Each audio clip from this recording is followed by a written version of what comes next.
കൂട്ടുകാർക്ക് നല്ലൊരു ദിവസം ആശംസിച്ചോണ്ട് മാമ്പഴത്തിന്റെ പുതിയ വീഡിയോയിലേക്ക് സ്വാഗതം. നമുക്ക് നേരെ ഉണ്ണിമോടെ അയ്യപ്പസ്വാമിയുടെ ഇന്നത്തെ നല്ലൊരു വിശേഷം കണ്ടാലോ. അങ്ങനെ ഇന്നത്തെ വിശേഷത്തില് അനുവിനെ അന്വേഷിച്ച നാട്ടുകാർ ചിലരൊക്കെ പുഴയുടെ വക്കിക്കൂടെ ഇങ്ങനെ തെരയുവാണ്. ഇനി പുഴയിലേക്ക് അവൻ ചാടിയിട്ടുണ്ടോന്ന് അറിയത്തില്ല.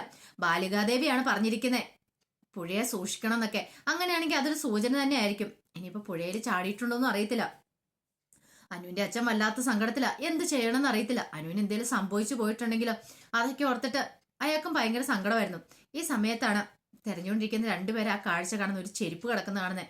പെട്ടെന്ന് അനുവിന്റെ അച്ഛനെ വിളിക്കുകയാണ്. സാർ ഇങ്ങോട്ടൊന്ന് വരാൻ പറയണം. എന്താ? അതെ, ഒരു ചെരുപ്പ് കിടക്കുന്നുണ്ട്. ഇത് മോളുടെ ആണോ നോക്കാൻ പറയണം. ആ ചെരുപ്പ് കണ്ടതും പറഞ്ഞു, അയ്യോ ഇതതെ, ഇത് എന്റെ മോളുടെ തന്നെയാന്ന് പറയാണ്. ഇത് കേട്ടതും അവര് പറഞ്ഞു, എന്നാ ഒരു കാര്യം ഉറപ്പാ, പുഴയെ ചാടിയിട്ടുണ്ടെന്ന് പറയണം. ഇനിയിപ്പോ ഇവിടെ നോക്കിയിട്ട് കാര്യമില്ല, അടുത്ത കടവിൽ എവിടെയാലും നോക്കിയാൽ മതി. അവിടെ എവിടെയാലും ആയിരിക്കും ഇനിയിപ്പോ ബോഡി കിട്ടുക, അവിടെ ആയിരിക്കും എന്ന് പറയാം. ഇത് കേട്ടോ അനുവിന്റെ അച്ഛൻ നിന്ന് പൊട്ടിക്കരയാണ്. എനിക്ക് എന്ത് ചെയ്യണമെന്ന് അറിയില്ല. ഞാൻ അനുരാഗിനോട് എന്തും മറുപടി പറയും. കാരണം കല്യാണം കഴിഞ്ഞിട്ട് അധികം നാളൊന്നും ആയിട്ടില്ല. പക്ഷേങ്കിൽ ഇങ്ങനെ ഒരു അവസ്ഥയിൽ അനു പെട്ടിരിക്കുന്ന അറിഞ്ഞു കഴിഞ്ഞിട്ടുണ്ടെങ്കിൽ അവന് സഹിക്കാൻ പറ്റില്ല. അവൻ ചെറുതിലെ മുതൽ കുഞ്ഞുനാളിലെ മുതൽ അനുവിനെ സ്നേഹിക്കാൻ തുടങ്ങിയതാ.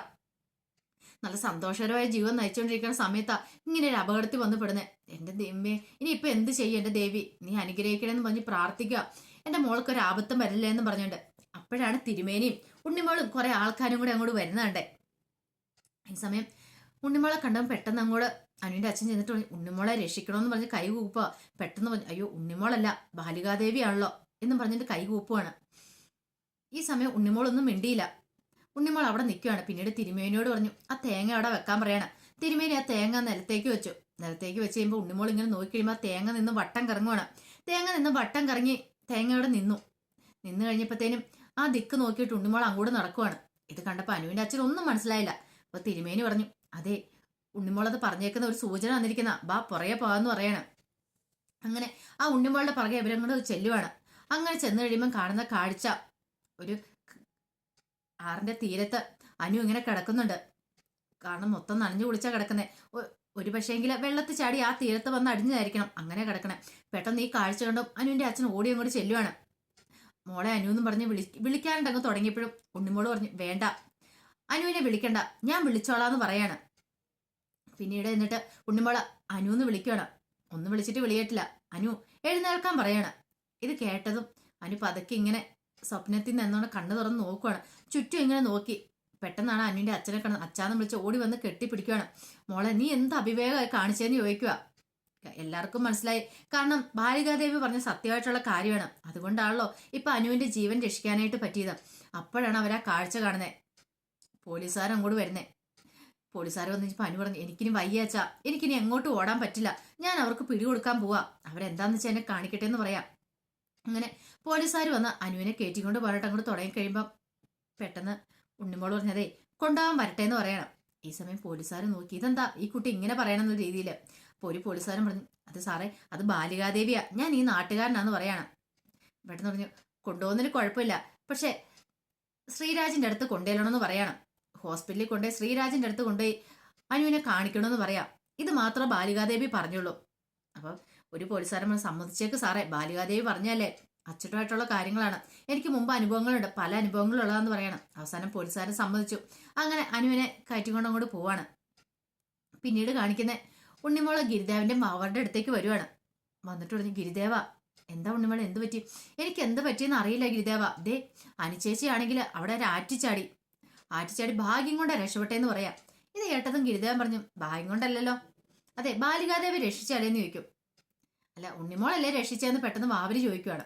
ഇത് കേട്ടപ്പം ഉണ്ണിമോൾ, ദേ എനിക്ക് തമാശ കേൾക്കാനുള്ള സമയമൊന്നും അല്ല കേട്ടോ ഭാവിയെന്ന് പറയണം. തമാശയല്ല പറഞ്ഞേ, ഞാൻ സത്യമായിട്ടുള്ള കാര്യമല്ലേ പറഞ്ഞെന്ന് ചോദിക്കും. ഉണ്ണിമോള് പറഞ്ഞു, ദേ ഒരു കാര്യം ഞാൻ പറഞ്ഞേക്കാം, ഞാൻ ബാലികാദേവി ആയെന്ന് പറഞ്ഞുകൊണ്ട് എന്ന് വെച്ചിട്ടുണ്ടെങ്കിൽ ഞാൻ പറയുന്ന കാര്യങ്ങളൊന്നും നടക്കണമെന്നില്ല. ഗിരിദേവൻ പറഞ്ഞു, അതെന്താ ഉണ്ണിമോളെ അങ്ങനെ പറഞ്ഞു? എനിക്കറിയില്ല ഗിരിദേവ, ഞാൻ എന്തൊക്കെയോ പറയുന്നു. ഇപ്പൊ എന്നോട് തിരുമേനി പറഞ്ഞു, ഞാൻ അവിടെ ഇരുന്ന് കഴിഞ്ഞപ്പം ആ പോലീസുകാരൻ സാറിനോട് എന്തൊക്കെയോ പറഞ്ഞെന്ന്. അല്ല ഉണ്ണിമോൾ അതിനെക്കുറിച്ചൊന്നും ഓർക്കുന്നില്ലേ? ഇല്ല ഗിരിദേവ, ഞാൻ എന്താ പറഞ്ഞതെന്ന് എനിക്ക് അറിയില്ല, പക്ഷെ നല്ല ധൈര്യത്തോടെ സാറിന്റെ മുന്നിൽ നിന്ന് സംസാരിച്ചെന്നാ പറഞ്ഞത്. പക്ഷെ എനിക്കറിയില്ല ഞാൻ എന്താ അങ്ങനെയൊക്കെ പറഞ്ഞതെന്ന്. എനിക്ക് പോലീസുകാരെന്നൊക്കെ കേൾക്കുമ്പോൾ തന്നെ പേടിയായിരുന്നു. പക്ഷെ ഞാൻ അവിടെ മുന്നിൽ നിന്ന് എങ്ങനെ സംസാരിച്ചു എനിക്കത് ചിന്തിക്കാൻ പോലും പറ്റുന്നില്ല. അല്ല തിരുമേനി വേറൊന്നും പറഞ്ഞില്ലേ? വേറൊന്നും പറഞ്ഞില്ല. എനിക്കറിയില്ല, എനിക്ക് എന്തോ ഒരു വല്ലാത്തൊരു ബുദ്ധിമുട്ട് തോന്നുന്നു. അതെ, വേണ്ട, എനിക്ക് ഈ ബാലികാദേവിയുടെ വേഷം വേണ്ടാന്ന് പറയാ. എനിക്ക് പേടി തോന്നുന്നു പറയാ. ഗിരിദേവൻ പറഞ്ഞു, ഉണ്ണിമോൾ എന്തിനാ ഭയക്കുന്നേ? ഉണ്ണിമോൾ ഇങ്ങനെയൊക്കെ പറയുന്നോണ്ടാണോ? അതെ, ഞാൻ ഇങ്ങനെയൊക്കെ പറഞ്ഞിട്ടുണ്ടെങ്കിൽ നാട്ടുകാരെന്ത് വിചാരിക്കും? ഉണ്ണിമോൾ അതൊന്നും ഓർത്ത് ഭയക്കണ്ട. അതെ, അങ്ങനെ പോലീസുകാരോട് ആ കാര്യങ്ങളൊക്കെ പറഞ്ഞിട്ടുണ്ടെങ്കിൽ അത് ബാലികാദേവി ആയിരിക്കും, ഉണ്ണിമോൾ ആയിരിക്കില്ല പറഞ്ഞെന്ന് പറയാം. എന്നാലും ഗിരിദേവ, ഉണ്ണിമോള് വിഷമിക്കണ്ടെന്നേ. അതെ, ഉണ്ണിമോൾക്ക് ആ സ്ഥാനം കിട്ടിയിട്ടുണ്ടെങ്കിൽ ആ 3 ദിവസം ആ സ്ഥാനം ഉണ്ണിമോളൊക്കെ ഉണ്ടായിരിക്കും. ആ പീഠത്തിലിരുന്ന് ഉണ്ണിമോള് പറയുന്ന കാര്യങ്ങളൊക്കെ അച്ചട്ടമായിരിക്കും എന്ന് പറയാം. പിന്നെ ഉണ്ണിമോൾക്ക് മനസ്സിൽ തോന്നുന്ന എന്താണെന്ന് ഉണ്ണിമോള് പറഞ്ഞു, കുഴപ്പമില്ല. പക്ഷെങ്കിൽ മനസ്സിൽ തോന്നുന്ന കാര്യം പറയുകയും അത് പ്രവർത്തിക്കുകയും ചെയ്യണം. അത് എന്തായി തീരും എന്നൊരു ചിന്തയൊന്നും വേണ്ട. അതെല്ലാം ബാലികാദേവി ചെയ്യിക്കുന്ന കാര്യങ്ങളാ. അതുകൊണ്ട് ഉണ്ണിമോൾക്ക് ഒരു വിഷമം വേണ്ടെന്ന് പറയണം. ഈ സമയത്താണ് ദേവി അങ്ങോട്ട് വരുന്നത്. പിന്നീട് ഉണ്ണിമോൾ അങ്ങോട്ട് പോവാണ്. അങ്ങനെ ദേവി ഗിരിദേവന്റെ മാവരുടെ അടുത്തേക്ക് വരുവാണ്. അങ്ങനെ ദേവി വന്നു കഴിഞ്ഞപ്പോഴത്തേനും ഗിരിദേവനും മാവരും ഒക്കെ പ്രണാമമൊക്കെ പറഞ്ഞ. പിന്നീട് ദേവി പറഞ്ഞു, അതെ, പുത്രന്റെ ഒരാഗ്രഹം ഞാൻ സാധിച്ചു തന്നു.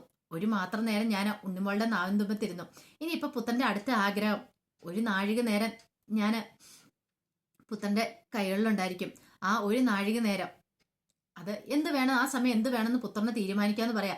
ഇത് കേട്ടതും ദേവിക്ക് പ്രണാമം അർപ്പിച്ച് ഗിരിദേവനും ബാവരും കൂടെ അവിടുന്ന് പെട്ടെന്ന് പോവാണ്. പിന്നീട് കാണിക്കുന്ന ഹോസ്പിറ്റലാണ്.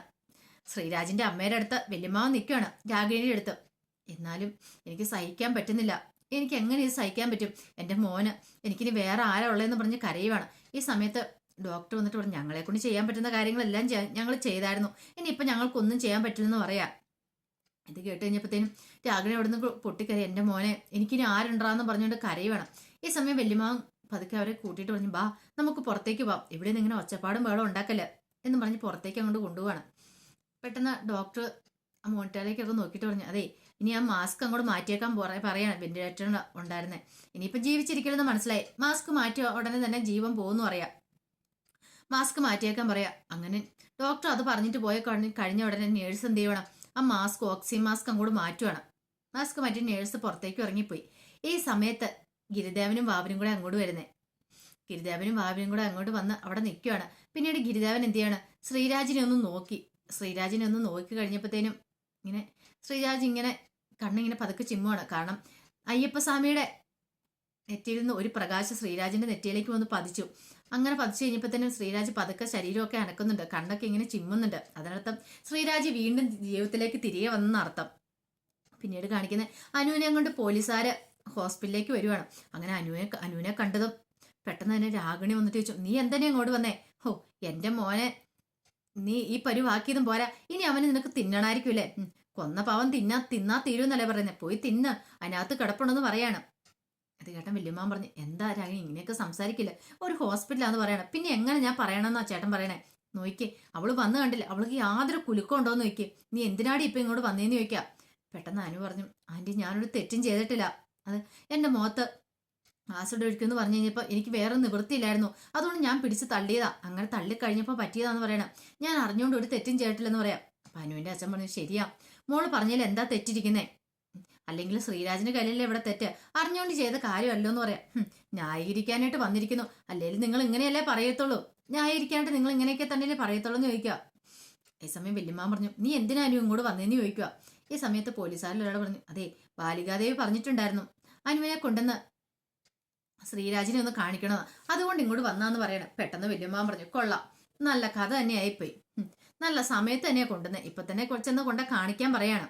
ഈ സമയം രാഗിണി പറഞ്ഞു, ഇവളെ കാണിക്കാനാ? ഇവളെ ഒരു കാരണവശാലും ഞാൻ സമ്മതിക്കില്ല കാണിക്കാനായിട്ട്, ഇവളെന്തിനാ എൻ്റെ മോനെ കാണണം, ഒരു ദിവസം നിനക്കും ഈ ഗതി വരൂടി, അന്ന് നീ പഠിക്കോളെന്നും പറഞ്ഞുകൊണ്ട് അനുവിന് ഭയങ്കരമായിട്ട് ചീത്ത പറയണം. അപ്പോഴാണ് അങ്ങോട്ട് ഗിരിദേവനും ബാബുരും കൂടെ അങ്ങോട്ട് വരുന്നത്. ഗിരിദേവനും ബാബുരും വന്നിട്ട് പറഞ്ഞു, അല്ല ഇതൊരു ഹോസ്പിറ്റലാന്നുള്ള കാര്യം നിങ്ങൾ മറന്നുപോയോ? അനുചേച്ചി ഇങ്ങോട്ട് വന്നിട്ടുണ്ടെങ്കിൽ ബാലികാദേവി പറഞ്ഞിട്ടാ വന്നിരിക്കുന്നത്, അനുചേച്ചി വന്നിട്ടുണ്ടെങ്കിൽ ശ്രീരാജേട്ടനെ കയറി കാണുകയും ചെയ്യുന്നു പറയാം. ഇത് കേട്ടൻ വല്യമ്മാൻ പറഞ്ഞു, ഓഹോ വന്നല്ലോ ബോഡി ഗാർഡ്സ്, അല്ല നിങ്ങൾ എന്തിനാ ഇങ്ങോട്ട് വന്നേന്ന് ചോദിക്കുക. ഇത് കേട്ടതും ബാവര് വല്യമ്മാവനോട് ചോദിച്ചു, അല്ല വല്യമ്മാവൻ എന്തിനാ ഇവിടെ വന്ന് നിൽക്കുന്നേ? ഇത് കേട്ട വല്യമ്മാവൻ പറഞ്ഞു, അത് പിന്നെ ഞാൻ കൂടുതലൊന്നും പറയണ്ട, വല്യമ്മാവന്റെ ഉദ്ദേശലക്ഷ്യം എന്താണെന്ന് ഞങ്ങൾക്ക് നന്നായിട്ടറിയാം. കാരണം അനുചേച്ചിയുടെ കല്യാണത്തിന് വെച്ചിരുന്ന 50 ലക്ഷം രൂപ അടിച്ചു മാറ്റിക്കൊണ്ട് പോകാൻ നോക്കിയ ആളല്ലേ.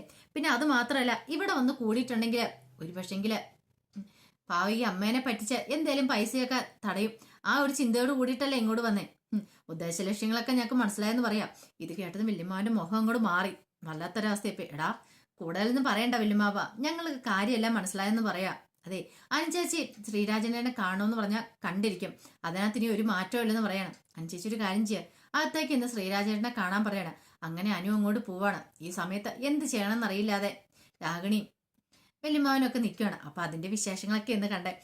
ഇതിന്റെ ബാക്കി വിശേഷങ്ങളായിട്ട് വൈകുന്നേരത്തെ പ്രമോയി വരാട്ടോ. അങ്ങനെ ശ്രീരാജ് ജീവിതത്തിലേക്ക് മടങ്ങി വന്നിരിക്കുക. ഇതെല്ലാം ഉണ്ണിമോളുടെ കൃപാകടാക്ഷം കൊണ്ടാന്ന് ഇനിയിപ്പൊ പുറത്തറിയും. അങ്ങനെ ബാലികാദേവിയെ എല്ലാരും കൂടെ അങ്ങോട്ട് ബാലികാദേവിയുടെ അടുത്തേക്ക് എല്ലാരും കൂടെ ഓടി വരുന്നുണ്ട് അനുഗ്രഹം വാങ്ങിക്കാനൊക്കെ ആയിട്ട്. അപ്പൊ അതിന്റെ വിശേഷങ്ങളൊക്കെ നമ്മളിനി കാണാൻ പോകുന്നത്. ആ വിശേഷങ്ങളൊക്കെ നമുക്ക് എല്ലാവർക്കും കാത്തിരിക്കാട്ടോ. ഒരിക്കൽ കൂടി എല്ലാവർക്കും നല്ലൊരു ദിവസം ആശംസിച്ചു നിർത്തുന്നു. നന്ദി.